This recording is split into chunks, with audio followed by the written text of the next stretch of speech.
Guys, welcome back to my YouTube channel. I hope you all are doing great. So आज की इस video में हम बात करेंगे why people are moving to Australia from New Zealand.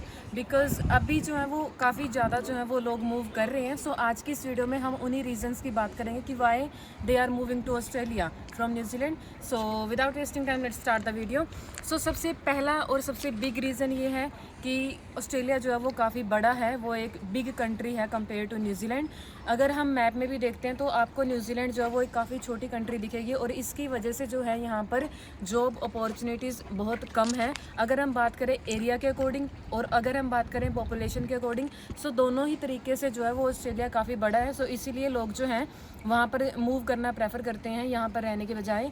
और अगर हम देखें, लोग जो हैं, काफ़ी लोग बोलते हैं कि न्यूजीलैंड जो है वो ऑस्ट्रेलिया के लिए एक बैकडोर एंट्री है। बिकॉज़ यहाँ पर लोग आने के बाद या कुछ साल के बाद या वो पीआर के बाद या वो सिटीजनशिप के बाद यहाँ से मूव कर लेते हैं जब उनको दिखता है कि वहाँ पर यहाँ से ज़्यादा अपॉर्चुनिटीज़ है, वहाँ पर लाइफ ईजी है। अगर हम कंपेयर करें न्यूजीलैंड से तो वहाँ पर वो मूव कर लेते हैं। सो पहला रीज़न ये था।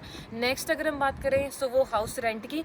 सो अगर हम बात करें न्यूजीलैंड में, सो यहाँ पर एक मिडिल क्लास पर्सन के लिए हाउस बाय करना बहुत मुश्किल है, बहुत टफ है। बिकॉज यहाँ पर जो है हाउसेस के प्राइस काफ़ी हाई हैं अगर हम कंपेयर करें ऑस्ट्रेलिया से।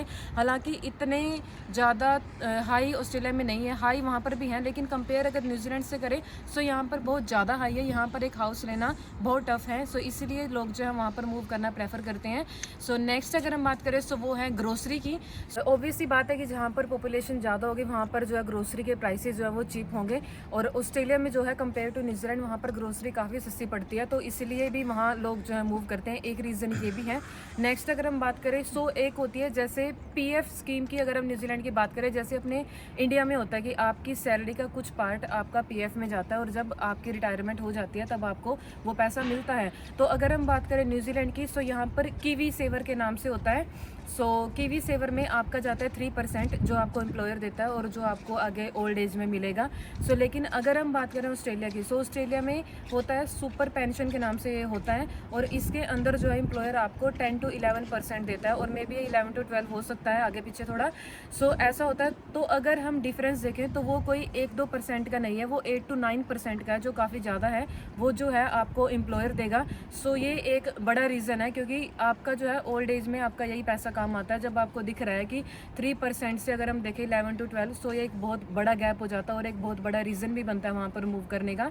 सो एक टाइम के बाद जब यहाँ पर लोग आ जाते हैं तो वो कुछ टाइम के बाद देखते हैं कि हमारे लिए जो है ज़्यादा अपॉर्चुनिटीज़, अगर हम लाइफ की बात देखें सो वो वहाँ पर ज़्यादा ईजी है, तो वो वहाँ पर मूव करना प्रेफर करता है। और यहाँ से मूव करना आसान भी है।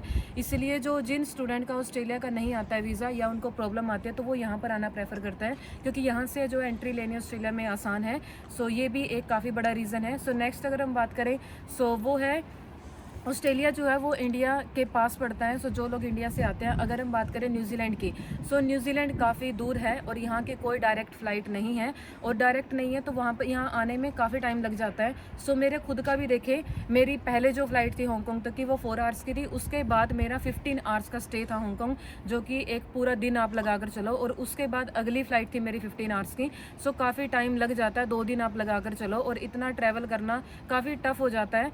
सो अगर हम बात करें ऑस्ट्रेलिया की, सो ऑस्ट्रेलिया की डायरेक्ट फ़्लाइट है और डायरेक्ट नहीं भी है तब भी जो है ज़्यादा टाइम नहीं लगता है।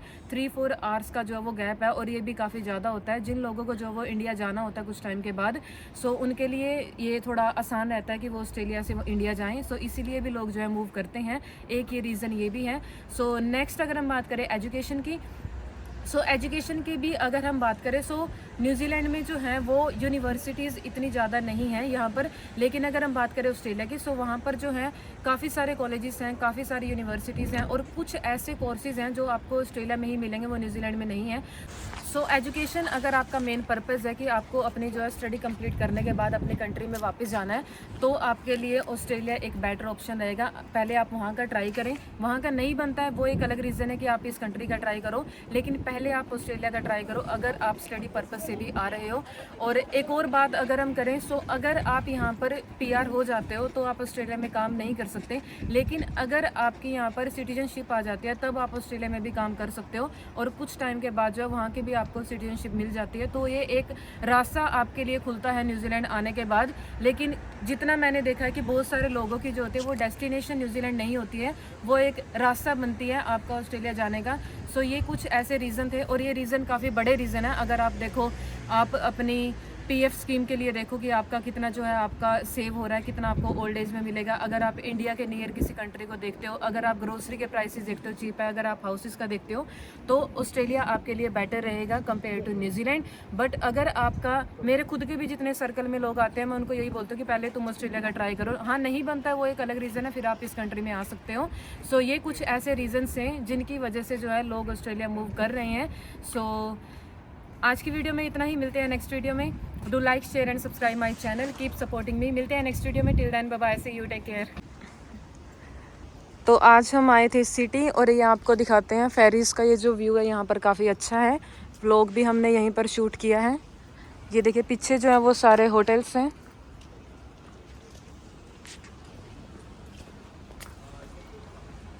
This is so beautiful.